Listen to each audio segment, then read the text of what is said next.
Mix અનાજનો લોટ શું કામ? હા, મિક્સ અનાજનો લોટ શું કામ ખાવો જોઈએ?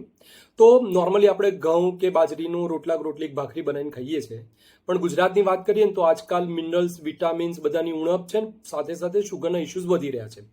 હવે આવા સંજોગોમાં ડોક્ટરો કે ડાયાબિટીશિયનો શું કહે છે કે ભાઈ તમે એકલા ઘઉંની રોટલી ભાખરી ખાતા હોય તો એને ઓછું કરી અને મિક્સ અનાજ કઠોળનું ખાઓ તો સારું રહેશે એમ.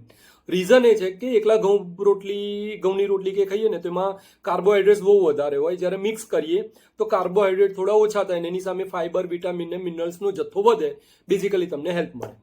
હવે સુયાની ફેક્ટરીમાં આપણે આ મિક્સ અનાજ કઠોળનો લોટ બનાવીએ છીએ એકદમ લો આરપીએમ ઉપર, એકદમ ઓછા તાપમાને દેશી રીતે પથ્થરની ઘંટીમાં દળીને કરીએ છીએ, જેથી મેક્સિમમ મિનરલ્સ, વિટામિન્સ, ફાઈબર્સ બધું સારી રીતે જળવાય છે. અનાજને પ્રોપર રીતે સાફ કરીએ છીએ, નિયત પ્રમાણમાં મિક્સ કરી અને સારી રીતે દળીએ છીએ, છાણીએ છીએ અને વેક્યુમ પેકિંગમાં તમને આપીએ છીએ. જો આ રીતે તૈયાર કરેલો લોટ ખાવામાં તમને ઇન્ટરેસ્ટ હોય તો અથવા સુયા સાથે જોડાવા માંગતા હોય તો આજે જ નીચે આપેલા નંબર ઉપર મેસેજ કરો અને થાય તો એટલીસ્ટ તમારા ફ્રેન્ડ્સ અને ફેમિલી મેમ્બરને આ વિડીયો શેર કરો તો કદાચ આ વસ્તુ કોઈને કામ આવી શકે. જય માતાજી.